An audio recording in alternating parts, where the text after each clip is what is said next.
Life as a refugee, uprooted, far from everything you have ever known.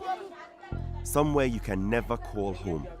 It's hard to imagine, but this is the case for 170,000 refugees in Kakuma. A refugee camp should be temporary, but Kakuma has been hosting refugees since 1992, and there is no sign of Kakuma closing down anytime soon. Meet Abel Walongo, a 21-year-old who fled from his home country, the Democratic Republic of Congo. I came here because it wasn't safe in my country, and although there is some peace and sort of safety here, I can never call Kakuma as my home.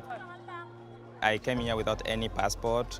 I didn't have even a Congolese identification document, and I didn't have anything like to identify me as being a person. New arrivals at Kakuma are recognized as refugees from their country. They get allocated a plot of land to build a house and a ration card that will stay with them for as long as they are in the camp. Rationing is the name of the game. The camp has limited resources. Food, water, medication, everything is in short supply.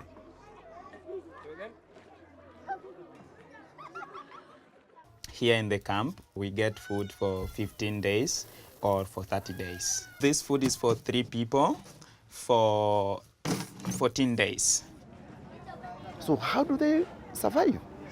The children, though they are getting 1 meal a day, they will be stunted, and therefore they will not be able to achieve their full growth, both linear growth, but also brain development.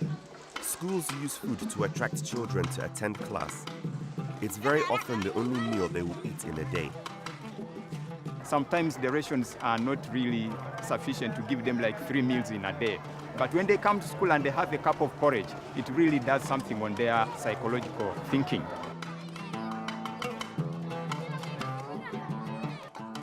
Water in the camp is in short supply.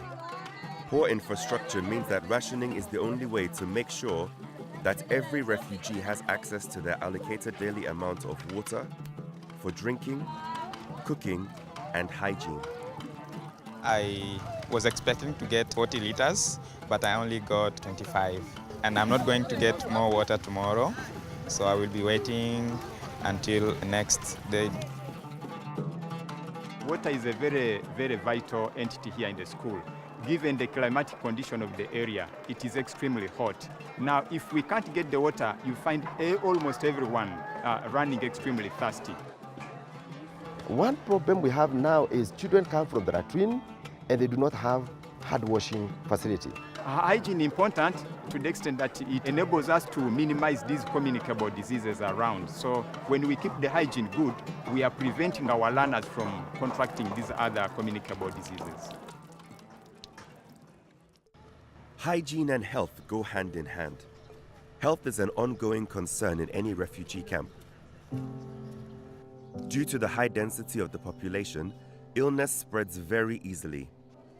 Children need to be immunized and hygiene standards need to be kept up. It's very easy for communicable diseases to spread. So no matter what kind of education system you have, if you do not have healthy children to be able to attend school, the schools will remain empty. Energy is also in short supply.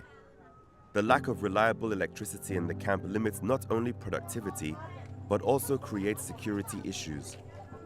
We don't have any lighting within the community. And often when children go home and at night, they don't have any opportunity to do homework, to study. One of the other key issues is in the absence of lighting. Girls, they will not be able to walk home safely or come at night even to study. Education is the one thing that can change the lives of refugees. If everything else around them is in place, they can focus on learning and improving their existence. The person that I came in 2010 is completely different from the person I am today. With education, I really came to understand that I'm only a small part of a bigger community, and my role is to also help others to become independent, both economically, socially, and in daily life. So it really empowers people.